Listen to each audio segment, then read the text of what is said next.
สบายดีเนาะท่านผู้ชมคลิปนี้เฮามาถ่ายอยู่โรงเรียนโรงเรียนโรงเรียนมัธยมบ่มัธยมต้นเนาะมหาไซเนาะเอามาถ่ายงานกีฬาประจำปีมีเตะบาสแล้วก็มีหยังแน่เตะต่อนี่คือทีมงานเฮาแล่นลานเนาะนี่ก็เจ้ากำลังสิเก็บลงเดินเนาะเฮาถ้าเปิดคลิปสิได้แล้วล่ะหน้าที่ต่อไปเฮาสิมอบให้พิธีกรเฮา2คนจัดการเองโอเค50ภาพเลาะไปเบิ่งรวมๆมาแล้วก็บรรยากาศรวมๆมื้อนี้ฮะบรรยากาศรวมๆสิเป็นจังไดเนาะงานกีฬามื้อนี้ก็มีทีมเข้าแข่งขันอยู่4ทีมเนาะท่านผู้ชมมีเจ้าภาพคือมต.มหาไซแล้วก็มต.บ้านดางมส.มหาไซมส.มหาไซก็คือละโกกันเองเนาะแล้วก็มส.นาทานจะมีทีมเข้าแข่งขันอยู่ประมาณ4ทีมนี่แหละแล้วก็มีกีฬาอื่นแน่กีฬาอื่นก็คือเล่นลานและเตะต่อเนาะเฮาสิพาทุกคนไปเบิ่งบรรยากาศรวมๆโอเคนี่เนาะท่านผู้ชมมีของนักเรียนมัธยมมาแต่ละหกเนาะมัธยมต้นมาแต่ละหกนี่ตากล้องมาสิ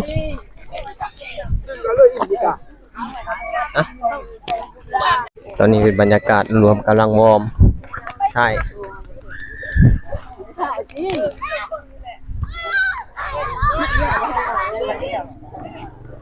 บ้าบ่คัดว่า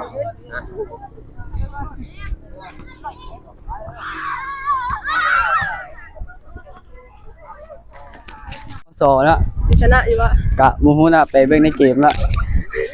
สบายดีมื้อนี้เจอกับทีมใดพอชนะ6ไงกล้าสิชนะอยู่บ่โอ้ชนะเด้อเปียสบายดีท่านผู้ชมมื้อนี้เฮาก็สิมาสัมภาษณ์คนแรกข้าวเบียร์เนาะได้ที่จากได้ที่2เนาะเข้าที่3เสียงเฮียนมสเนาะเขาน่าเราน่าจะเมื่อยละนี่คือกำลังใจแล้วเนาะแซ่ได้น้ำดิกินน้ำมีแห้งบ่สภาพนู้นกองเชียร์ฮะบ่กองเชียร์กรี๊ดดังๆเด้อกองเชียร์เด้ออันนี้กองเชียร์หรือว่าตัวจริงอันนี้โอ้ทีมงานเฮาเองท่านผู้ชมเอ้ยสำห้องบ่นะสำห้องอีกละห้องคือสำคัญเนาะในสายตาเขาเลยนี่บรรยากาศรวมมีเสน่ห์ที่กำลังสิลงแข่งขันเนาะในอีโบโดนอีก3ชั่วโมงนักเตะบ่นี่กะนักเตะบ่นี่คือไดห้ามคิวนี่เอาตัวกับตัดทีมสบายหายโอ้คุณจ่าสวัสดีเนาะน้องไม่ชื่อว่าเช้าน้อยเนาะเมื่อไงชิมาเบิ่งเตะบาสเนาะเบิ่งเขาเล่นล้านอยู่เนาะท่านผู้ชมเนาะอันนี้เราก็เบิ่งเขาเล่นล้านโอ้ผู้สาวเล่นล้านเนาะแข่งงานเจ้าสวัสดีเจ้าสิยัง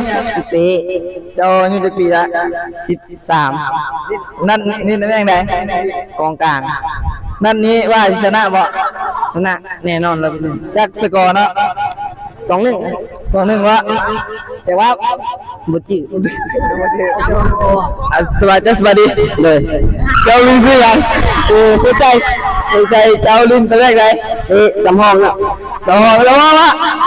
กากหัวของลูกเตะบ่ขนาดนั่นเนาะแม่สำห้องครับ LMYUA SE ตอนนี้เนาะคู่ทำอิฐกำลังสิลงเดินนะครับท่านผู้ชมเนาะเป็นมต.นาทานพวกมต.บันดางเนาะท่านผู้ชมคู่ทำอิฐกำลังสิลงเดิน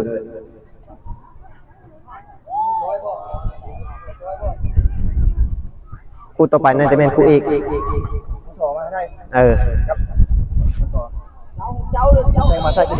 นี่คือกองเชียร์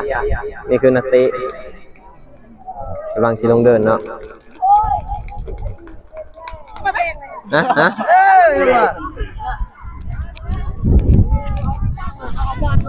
กำลังสิลงบ่ได้แล้วเนาะเตะจังทีเขาเพื่อบอกว่า35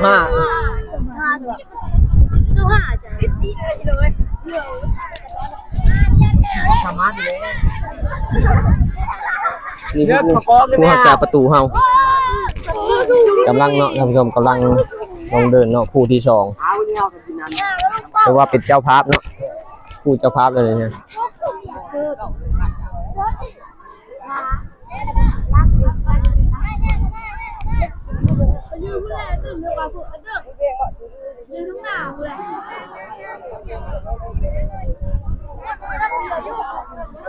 สวย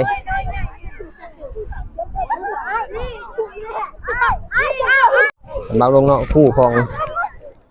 มตมหาไซแล้วก็มสมหาไซเนาะท่านผู้ชม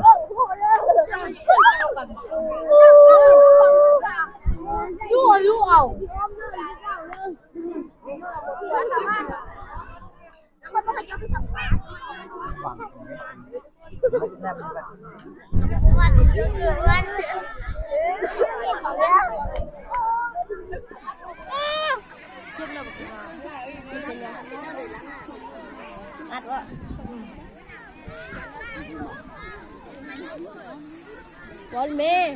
มันยังไม่ได้อัด เวลาก็ไปอัดแล้ว เราเป็นเบียร์ตีโกงไหม โอ้สิโตไปตีโกงไหมฉันบอกตีโกง บ้านต้องเปิดเอ้ยเบียร์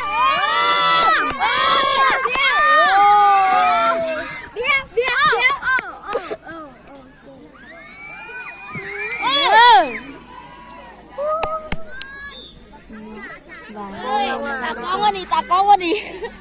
อย่าชูนโกงไง เนาะ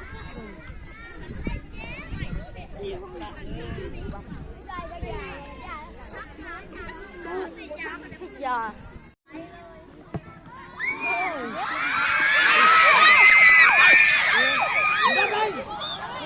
บัดเจมั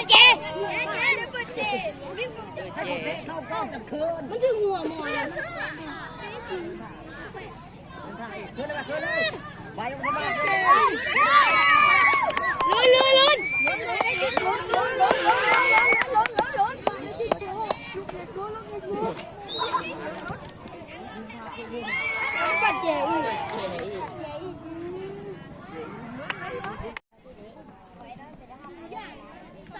ตอนนี้ก็หมดเวลาแล้วเนาะ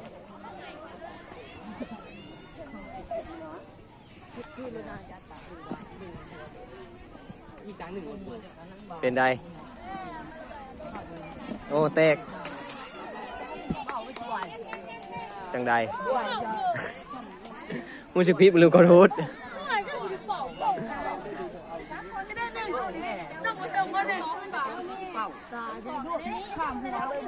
เหยียบตีนแม่ทีแล้ว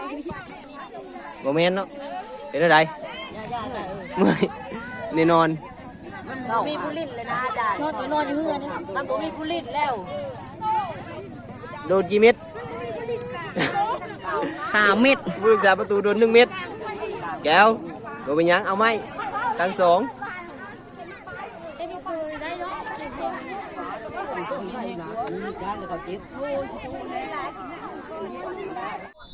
โดนไม่ต่ำกว่าผู้รักษาประตูยังว่าไปนี่เนาะท่านผู้ชมถ้าลงทั้งสองอันนี้คือกองเชียร์ท่านผู้ชมมาเชียร์บาน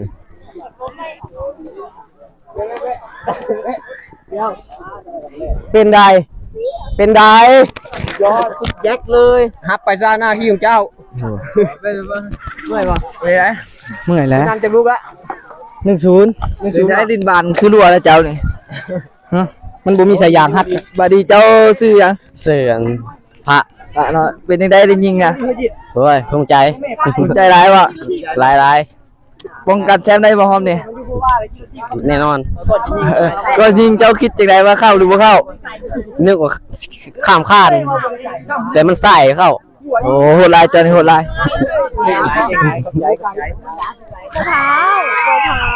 ถ่ายนัดมานัดเอากล้องมา เปิดแล้ว เอาเปิดแล้วก็มะพร้าวนะ ทีมงานเฮาเริ่มงงแงแล้วนะท่านผู้ชมนะใจไปทำพาว้าวหัวกาถ่ายนัดมาก่อนงัดอีกแล้ว อีนั้นมันคนกะสบายมือกันได้บ้างอันนั้นท่านผู้ชมเฮาก็สิพามาเบิ่งบรรยากาศกองเชียร์เนาะ เจ็บคอของหนู เอาไปนำด้วยครับ ก็ตอนนี้ก็กองเชียร์ที่ เชียร์กินมังสวิรัติ ขอสัมภาษณ์เนี่ยขอสัมภาษณ์เนี่ยบ่ให้ความร่วมมือเนาะเราบ่ให้ความร่วมมือ ไปหน้าคุณเลยนะ อ้าว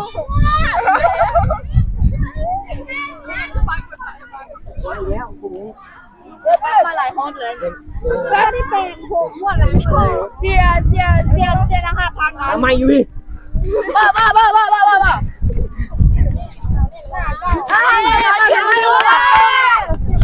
้าน้อยเอ้าเบอร์สี่เลยเบอร์สี่เลยเอาบุบีติดเปิดสวัสดีค่ะว่าเราไม่มีแต่ว่าที่มีกับมีฝากมาเลยด้วยนะเจ็บวับ เจ็กวับตอนนี้เราถึงนำอยู่ 2-0 เนาะทุกคนบรรยากาศคู่สุดท้ายก็คือว่าเฮาก็แก้เกมมาได้ดีเนาะตั้งที่2นี่ถือว่าบุกเขาเจ้าได้อยู่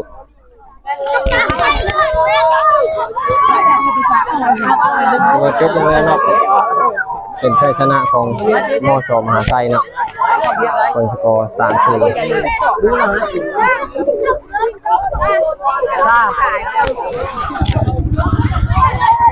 บ้านนี้ใส่แล้วเป็นแล้วครับคนที่งานเรา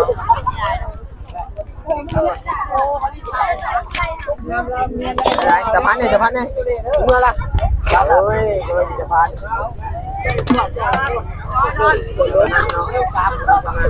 มสมหาไซบรรยากาศกับชีวิตพื้น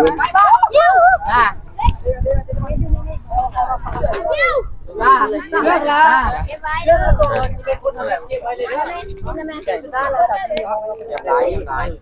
รู้สึกเนี่ยเลยเนาะที่ทีมเจ้าชนะได้รู้สึกภูมิใจได้เต้น้อยกับภูมิใจตัวเอง ชนะเท่าไหร่ 3-9-3-0ตรงเป๊ะเลย แต่ว่าขอสัมภาษณ์แน่ว่าแม่นเผยยิงแน่ลูกกับอีกลูกที่2มีเท้ากระจุ้ยเมาไปลูกนึงเท้าต้นพระจันทร์เซตไป2ลูก โอเคแล้วเจอกันที่เดินเมืองมหาไซไปเสร็จแล้วคุณชาวบ้าน เนี่ยเป็นทีมพิธีกร ขอสัมภาษณ์แน่เนาะว่าสุดเจ้าชนะจักลูกเนาะมือนี้3ลูกเนาะแม่นเผยเป็นคนยิงเนี่ยจะคนหนึ่ง3เฮ้ยนักยิงออกมาไปยิงเข้าแล้ว เด็กสองคนนะ นี่2คน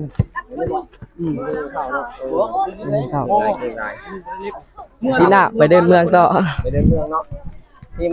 บัดดางเราท่านผู้ชมเนาะทีมบัดดางเป็นบ่นี่เป็นบรรยากาศเนาะของทีมในบ้านทีมบัดดางเนาะเจ้ากับสดาเนาะกับเจ้ากันเนาะเก่งหลายชมเชยใจเด้อขอบใจเด้อที่ให้ความร่วมมือเด้อเก่งหลายเราถึง ได้เสียได้ เราถึงเนาะ คิดแน่เลยว่าทีมเฮาเสีย ถึงวันนี้มือแรงบอกเลย รู้สึกดีใจเนาะปีหน้าก็เอาใหม่เนาะ กีฬามันกะมีแพ้มีชนะ กีฬามีแพ้มีชนะเนาะแต่เฮายังเหลือต่อเนาะกับแล่นล้านอันนี้ คือเราได้แพ้ อันฮะ แพ้ ไม่ต้องถามกันมาแต่โรงเรียนใช้ มาแต่เมียไหน มาโรงเรียนมาสอนอาหาร ไปแล้วการแข่งขันเป็นอะไรถามเลย ชนะบ่ บ่แพ้แล้ว แล้วก็ 3-0 3-0เนาะเป็นยังน้ำใจในกีฬาให้บอกอยู่นี่กับผมเลย บอกบ่เป็นมาเถอะจับนี่